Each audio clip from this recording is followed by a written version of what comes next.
Hello नमस्कार दोस्तों। तो जिस वीडियो का हम लोगों को इंतजार था वो वीडियो आ चुका है। दोस्तों हम लोग क्षेत्रवृत्ति से जुड़े हुए सारे टॉपिक को पढ़ चुके हैं, चाहे वो आयत हो, वर्ग हो, समलंब हो, समांतर हो, वृत्त हो या समबाहु त्रिभुज हो, समकोण त्रिभुज हो, समद्विबाहु त्रिभुज हो, समद्विबाहु समकोण त्रिभुज हो।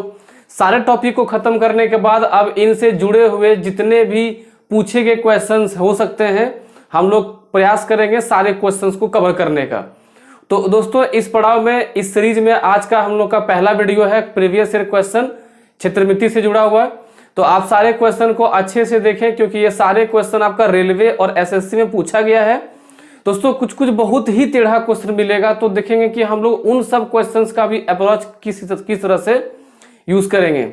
दोस्तों क्षेत्रवृत्ति में हम लोग कुछ क्वेश्चन ट्रिक से भी बनाएंगे, कुछ क्वेश्चन दोस्तों कॉन्सेप्ट से भी बनाएंगे। तो आइए हम लोग पहला क्वेश्चन शुरू करते हैं। दोस्तों पहला क्वेश्चन कहता है किसी त्रिभुज की ऊंचाई उस वर्ग के परिमाप के बराबर है जिसका विकर्ण 9√2 मीटर है एवं उसी त्रिभुज का आधार उस वर्ग के भुजा के बराबर है जिसका क्षेत्रफल 784 मीटर स्क्वायर है। तो त्रिभुज का क्षेत्रफल क्या होगा? ये चार हमारे ऑप्शन हैं। दोस्तों आप इसमें ध्यान दीजिएगा, हमको त्रिभुज का क्षेत्रफल निकालने के लिए कहा गया है और त्रिभुज के क्षेत्रफल में हमको आधार और, ध्यान दीजिएगा, आधार और ऊंचाई दोनों चाहिए क्योंकि इसका फॉर्मूला होता हाफ इंटू आधार इंटू ऊंचाई। ठीक है, तो हमको सबसे पहले ऊंचाई निकालने के लिए दूसरे मतलब पहला प्रकार का जो वर्ग है उससे तुलना करना पड़ेगा और उसके बाद दोस्तों आधार निकालने के लिए हम लोगों को दूसरा जो वर्ग दिया गया है जिसका एरिया 784 मीटर है हमको उससे तुलना करना पड़ेगा। सबसे पहले क्या बोला है? किसी त्रिभुज की ऊंचाई उस वर्ग के परिमाप के बराबर है जिसका विकर्ण 9√2 है। दोस्तों वर्ग का विकर्ण क्या होता है? वर्ग का विकर्ण होता है भुजा √2, यानी इसी का मान हमको दिया है 9√2। √2 कट जाएगा, भुजा यानी a बराबर मान हो गया 9। तो दोस्तों परिमाप क्या होगा? देखिए तो परिमाप हो जाएगा आपका 9 गुने 4, क्योंकि वर्ग का परिमाप होता है 4 गुने भुजा यानी 36। इसका मतलब कि इस वर्ग का जो परिमाप है वो कितना हो गया? 36 मीटर, जो कि त्रिभुज की ऊंचाई होगी। त्रिभुज की ऊंचाई कितना हो जाएगा? 36 मीटर। क्यों होगा? क्योंकि कहा गया है कि त्रिभुज की ऊंचाई वही है जो वर्ग का परिमाप है। फिर कहता है दोस्तों कि अगला में कहता है उस त्रिभुज का आधार उस वर्ग के भुजा के बराबर है जिसका क्षेत्रफल 784 है। आप ध्यान दीजिएगा कि अगर यदि हम वर्ग का क्षेत्रफल जानते हैं कि भुजा का स्क्वायर होता है 784, तो दोस्तों इसमें a का मान जो आपका आ जाएगा वो आ जाएगा 784 दोस्तों होता है 28 का स्क्वायर। आपको थोड़ा स्क्वायर का वैल्यू याद होना चाहिए, ठीक है, कम से कम 30 अगर आप याद रखते हैं तो क्वेश्चन बनाना आपके लिए आसान हो जाएगा। 784 किसका होता है? 28 का। ठीक है, अब हम लोग देखते हैं दोस्तों कि ये जो भुजा हो गया ये 28 है और कहता है कि उस त्रिभुज का आधार उस वर्ग के भुजा के बराबर है, यानी हम त्रिभुज का आधार कितना कह सकते हैं? 28 मीटर। अब हम एरिया निकालने के लिए फॉर्मूला यूज करेंगे। तो दोस्तों क्षेत्रफल हो जाएगा 1/2 गुने आधार यानी 28 गुने ऊंचाई 36। यहां से हम इसको काट देते हैं, 2 से काटेंगे 14। अब देखिएगा इसको जब हम गुना करेंगे 14 गुने 6 तो कितना होगा दोस्तों? 14 छक 84। ठीक है, 84 यानी अंतिम में 4, अंतिम में 4 केवल ऑप्शन नंबर ए में है, यानी इसको गुना करने पर हमको कितना आएगा दोस्तों? 504 मीटर स्क्वायर, क्योंकि ये भी एरिया है तो इसका मीटर स्क्वायर हो जाएगा मान। तो त्रिभुज का एरिया कितना हो जाएगा? 504 का स्क्वायर। अब देखिए यहां पर भी हम टाइम बचा सकते हैं गुना करने में, है ना। कुछ लोग क्या करेंगे 36 और 14 को गुना करके ही आंसर मारेंगे, लेकिन जब आप देख रहे हैं कि 4 केवल 1 के अंत में है और 14 गुने 6 जब करेंगे हम तो अंतिम में 4 आना तय है, तो हमारा ऑप्शन क्या हो जाएगा? Option number A. इस तरह से आप क्वेश्चन को डील करेंगे। ठीक है, समझ में आ गया आपको? चाहिए अगला क्वेश्चन। दोस्तों अब हम लोग चलते हैं दूसरे क्वेश्चन में। क्वेश्चन कहता है किसी वर्ग की एक भुजा एवं वृत्त का व्यास, व्यास में डायमीटर का अनुपात 3:10 है वृत्त की परिधि यानी सरकमफेरेंस 220 मीटर है तो वर्ग का क्षेत्रफल ज्ञात करें। ये 4 आपके ऑप्शन है ABCD। तो आप इस क्वेश्चन को पहले एक बार अटेम्प्ट कर लें क्योंकि आप सारा कॉन्सेप्ट पढ़ चुके हैं, और जो भी दोस्त पहली बार मेरे चैनल पे विजिट किए हैं वो इस टॉपिक से जुड़ा हुआ, क्षेत्रमिति से जुड़ा हुआ सारे वीडियोस को आप देख डालिए ताकि आपका पूरा कॉन्सेप्ट मजबूत हो जाए, क्योंकि इस तरह का वीडियो अब तक आप यूट्यूब पर नहीं देखे होंगे। जिस तरह वीडियो मैंने बना के दिया है, एक एक टॉपिक का पूरा डिटेल एक्सप्लेनेशन किया गया है, आप उससे अच्छे से देखिए। अब चलिए हम लोग क्वेश्चन शुरू करते हैं, बनाते हैं। तो वर्ग का एक भुजा और वृत्त का व्यास यानी A/D का मान दिया हमको 3:10, और दोस्तों वृत्त की परिधि दिया हमको 220 मीटर। तो दोस्तों अगर हमको D का अनुपातिक मान पता है और हमको परिधि का मान दिया गया है तो वहां से हम त्रिज्या का मान निकाल सकते हैं, और अगर त्रिज्या का मान निकलेगा तो हम यहाँ D के भाग से तुलना करके हम लोग भुजा का मान निकाल लेंगे, हमारा काम बन जाएगा। तो परिधि दिया है 2πr बराबर 220 मीटर, 2 से काटेंगे दोस्तों कितना हो जाएगा 110 मीटर। पाई अगर यदि उधर भेजेंगे तो 110 बटे पाई हो जाएगा, पाई मतलब 22/7, 7 ऊपर आ जाएगा।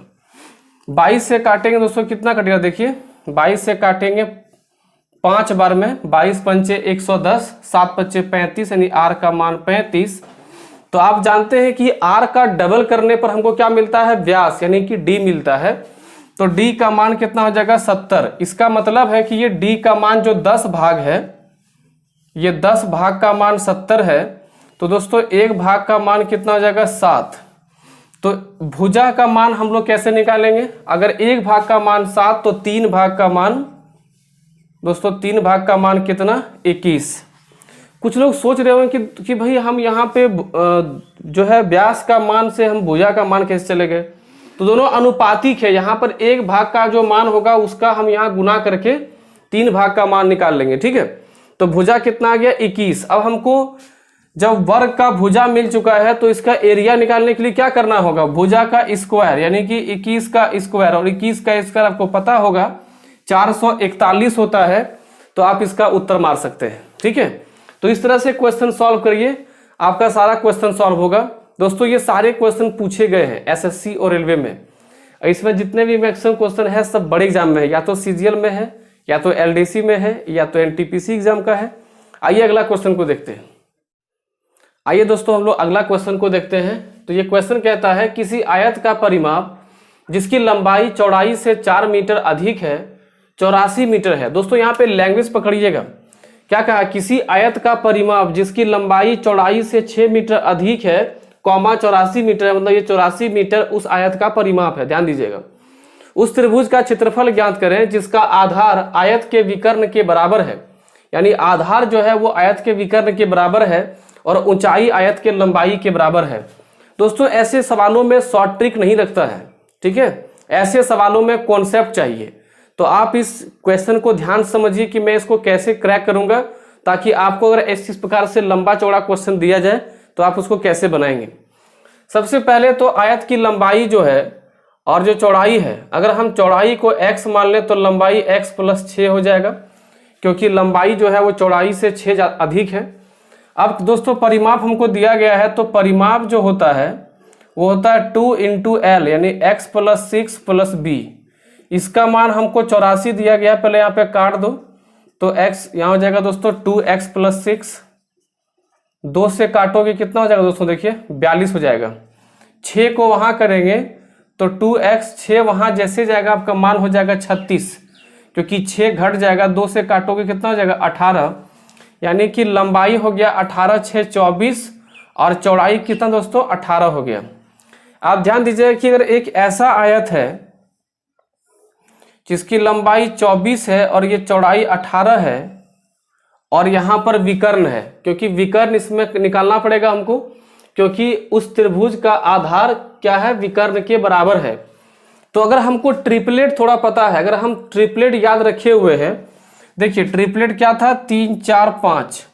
दोस्तों अगर इसको हम 6 से गुना करें, 6 × 3 = 18, 6 × 4 = 24, 6 × 5 = 30, यानी कि ट्रिपलेट को केवल 5 गुना करके लिखा गया है कि अगर यदि एक समकोण त्रिभुज है, एक भुजा 18, दूसरा 24, तो तीसरा विकर्ण कितना हो जाएगा 30।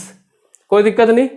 ये आपको कुछ वैल्यूज आपको टेक्निक याद रखना पड़ेगा, वरना एग्जाम में आप कर्ण निकालते रह जाओगे विकर्ण और बहुत कोई आंसर मार के निकल जाएगा। तो विकर्ण कितना दोस्तों हो गया 30।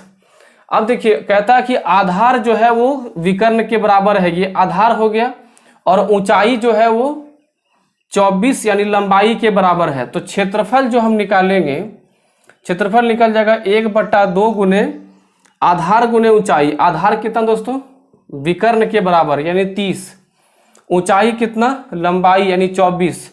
2 से काटेंगे हम, एक काम करते हैं इसको काट देते हैं 12, 12 या 36 यानी 360। ऑप्शन नंबर ए हमारा उत्तर हो जाएगा। ठीक है, समझ में आ रहा है कि किस तरह से हम लोग क्वेश्चन को सोच पा रहे हैं। इन सब सवालों में सबसे मेन है कि हमको किस तरह से आगे बढ़ना है, किस तरह से हमको एक दूसरे बातों को लिंक करना है, क्योंकि सवाल घुमा घुमा के पूछा जा रहा है और लंबा करके क्वेश्चन पूछा जा रहा है। ठीक है, आइए अगला क्वेश्चन देखते हैं। तो आइए दोस्तों अगला क्वेश्चन को देखते हैं। तो ये क्वेश्चन कहता है 40 मीटर भुजा वाले एक वर्गाकार उद्यान, उद्यान माने होता है पार्क, के प्रत्येक कोने में 14 मीटर त्रिज्या के खंड के आधार की फूलों की क्यारी है, तो उद्यान के शेष भाग का क्षेत्रफल क्या होगा। दोस्तों इस क्वेश्चन को बनाने के लिए आपको इसका अगर फिगर बनाने अगर आ जाता है, अगर आप इस क्वेश्चन को फिगर आउट कर लेते हैं तो ये क्वेश्चन कुछ नहीं है, बहुत आराम से आप सॉल्व कर लेंगे। देखिए क्वेश्चन कहता है कि एक वर्गाकार उद्यान है, इसके प्रत्येक कोने पर 14 मीटर त्रिज्या वाले, तो ये 14 मीटर हो गया, ये 14 मीटर मान लेते हैं, ये 14 मीटर मान लेते हैं। अगर ये 14 है ये भी 14 होगा क्योंकि त्रिज्या है, दोनों और सेम सेम होगा। दोस्तों अगर ये पूरा 40 है, अगर ये पूरा 40 है, ये 14 दिया हुआ है, ठीक है, तो हमको कहा गया है कि ये जो शेष भाग है, ये वाला भाग, उद्यान का शेष भाग, ये वाला भाग, इसका एरिया क्या होगा। आप अगर ध्यान से इस क्वेश्चन को देखें तो अगर हम ये चारों खंड को मिला दें तो हमको एक वृत्त दिखेगा। ध्यान दीजिएगा, अगर ये चारों कोना को, क्योंकि ये 1/4 कट है, 25% करके सब है, 1/4 भाग है, अगर 1/4 भाग है तो चारों भाग मिला देंगे तो पूरी एक भाग हो जाएगा। तो दोस्तों इस क्वेश्चन को सॉल्व करने के लिए अगर हमको खाली वर्ग का पहले निकाल लें क्षेत्रफल, ये पूरे का क्षेत्रफल निकाल लें और एक वृत्त का क्षेत्रफल घटा दें तो ये शेष वाला भाग मिल जाएगा, क्योंकि ये घट जाएगा, ये घट जाएगा, ये घट जाएगा, ये घट जाएगा। तो वर्ग का क्षेत्रफल क्या होगा, देखिए 40 का स्क्वायर यानी हो जाएगा दोस्तों कितना 1600। ध्यान दीजिएगा 1600 हो जाएगा। अब अगर हम ये पूरे वृत्त का एरिया निकाल दें तो कितना होता है पाई आर स्क्वायर यानी 22/7 आर स्क्वायर यानी कि 14 गुने 14, यानी यहाँ 7 से काटोगे 2 बार में तो कितना जगह दोस्तों 22 गुना 44, 44 गुने 14, तो अब इसे गुना के 14 गुने 4 56, 56 और 5 61 यानी 616। तो 1600 में 616 जाएगा तो 600 घटेगा तो 1000 बचेगा, फिर 16 यानी कि 84 बचेगा। तो दोस्तों ये शेष भाग का जो एरिया होगा, शेष भाग का एरिया तो पूरा है वर्ग का 1600 माइनस 616, तो आपका मान आ जाएगा 984 मीटर स्क्वायर।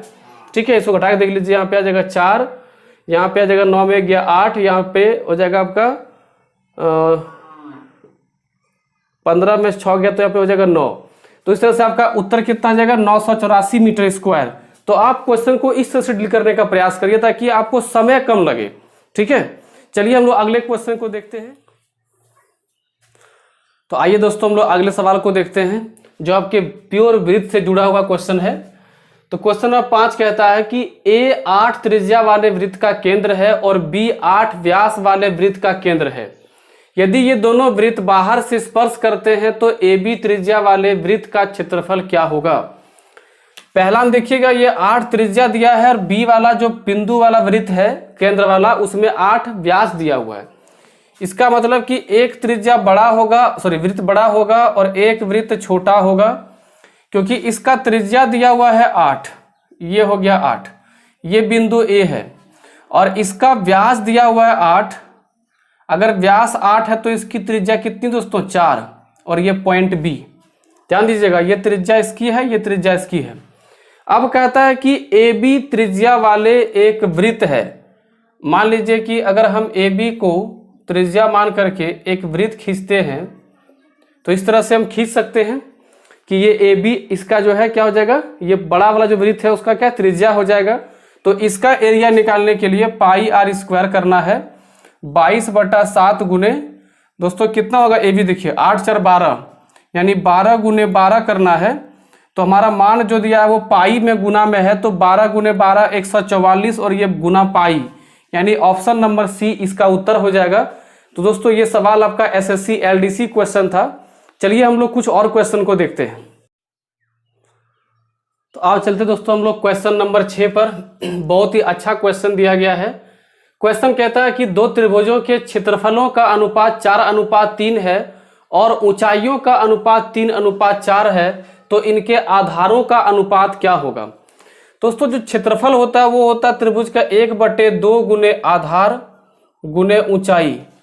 तो यहां पर भी लिख सकते हैं 1/2 गुने आधार गुने ऊंचाई। ध्यान दीजिएगा क्योंकि ऊंचाई हमको दिया गया है। इसका मान तो पहला का ऊंचाई दिया हुआ है 3, दूसरे का ऊंचाई का मान दिया गया है दोस्तों 4। ये आधार 1 है और ये आधार 2 है। आधार 1 2 करने से कंफ्यूजन नहीं होगा, ठीक है। अब दोस्तों कहता है कि उसका क्षेत्रफल का अनुपात, यानी पहला अनुपात दूसरा का मान दिया गया है 4:3। ये पहला ये दूसरा, यहां से हाफ हाफ तो कट जाएगा। अगर हम क्रॉस गुना करेंगे तो आधार 1 गुने 3 3 9 बराबर आधार 2 गुना 4 गुने 4 16। अगर आपको अनुपात चैप्टर थोड़ा सा भी याद होगा तो अगर यदि कोई अक्षर किसी संख्या से गुना हो और बराबर में हो, बिल्कुल सेम तरह से कि अक्षर गुने कोई संख्या हो, तो ये इसका मान यहाँ वाला हो जाएगा, इसका मान यहाँ वाला हो जाएगा, यानी बेस 1 बटा बेस 2। बेस 1 का मान 16 और बेस 2 का मान 9, यानी आपका अनुपात हो जाएगा 16:9, जो कि ऑप्शन नंबर ए में ही दिया गया है। तो आप क्वेश्चन को इस तरह से सॉल्व करेंगे ताकि आपको दिक्कत ना हो। इस क्वेश्चन में क्या होता है, कुछ स्टूडेंट हड़बड़ा जाते हैं। अगबका गया कि भाई हमको क्वेश्चन तो बड़ा अच्छा दिया गया, सिंपल और आसान हमको पता है, और अगबकाहट में क्या होता है कि यहाँ से यहाँ आने के बाद यहाँ पे गलती कर देता है और उसका उत्तर कहीं 9/16 अगर आ गया तो ऑप्शन नंबर बी मार के निकल जाता है। तो इन सब गलतियों से दोस्तों आज के क्लास का एंड हम लोग बहुत ही इंटरेस्टिंग क्वेश्चन से करते हैं। क्योंकि वीडियो बहुत लंबा हो जाएगा तो फिर पढ़ने मज़ा नहीं आता है, तो थोड़ा सा 20 मिनट के आसपास का वीडियो हो तो पढ़ने में मज़ा आता है। तो हम लोग आज का अंतिम क्वेश्चन देखते हैं, और अभी यह सिलसिला 3-4 वीडियो तक चलेगा क्योंकि क्षेत्रमिति में काफ़ी क्वेश्चंस पूछे गए हैं और उन सारे क्वेश्चंस और उन सारे वैरायटीज़ को कवर करने के लिए कम से कम 4-5 वीडियो चाहिए। इसलिए अभी आप बने रहिए और ये सारे क्वेश्चंस को बनाते रहिए। क्वेश्चन कहता है किसी वृत्त का व्यास में 30% की वृद्धि कर दी जाती है, तो बताओ उसके परिधि पर कितने % की वृद्धि होगी। ऑप्शन दिया गया है 20%, 30%, 15%, 60%। ये बहुत ही ट्रिकी क्वेश्चन है, आप इस क्वेश्चन को सॉल्व करने का प्रयास ना करें। देखिए अगर व्यास 30% बढ़ा है, अगर डी 30% बढ़ा है, तो डी किससे बनता है, आर से। इसका मतलब कि आर भी 30% हुआ है। आप सोच के देखिए कि अगर ये आपका वृत्त है एक, और अगर ये व्यास है, अगर इसको 30% बढ़ाएगा, और अगर यदि इतना बड़ा हो जाता है आपका ये वृत्त, तो व्यास अब इतना बड़ा हो जाएगा। तो पहले जहां आर इतना बड़ा होता था, अब आर इतना बड़ा हो जाएगा। पहले यहां तक आर था, अब इतना बड़ा आर हो जाएगा। तो डी का बढ़ना मतलब क्या, आर का बढ़ना, ये ध्यान दीजिएगा। और हमको पूछा है परिधि में 2πr में कितना परिवर्तन होगा, तो 2πr में कितनी बार आर लिखा गया है, एक बार। और अगर यदि एक बार वृद्धि 30% हो चुका है तो उसके परिधि पर भी वृद्धि 30% ही होगा। और अगर इसमें क्वेश्चन त्रिज्या की वृद्धि भी पूछता तो उसका भी 30% ही होता। यानी जब भी आपको व्यास में वृद्धि किया जाए या त्रिज्या में वृद्धि किया जाए या कमी किया जाए और पूछा जाए कि परिधि पे कितना प्रतिशत की कमी या वृद्धि होगा, तो जितना प्रतिशत कमी या वृद्धि किया गया है उसका उत्तर बिल्कुल सेम हो जाएगा 30%। समझ में आ गया। तो आप इन सारे क्वेश्चंस को ढंग से देखिए और आप पढ़ते रहिए, स्वस्थ रहिए और अपने पढ़ाई को ऐसे ही जारी रखिए। फिर मिलते हैं दोस्तों हम लोग अगले वीडियो में। और चैनल को सब्सक्राइब करना ना भूलें दोस्तों, और बेल आइकन भी दबा लें, नोटिफिकेशन आप तक पहले पहुंच जाएगा। तब तक के लिए धन्यवाद।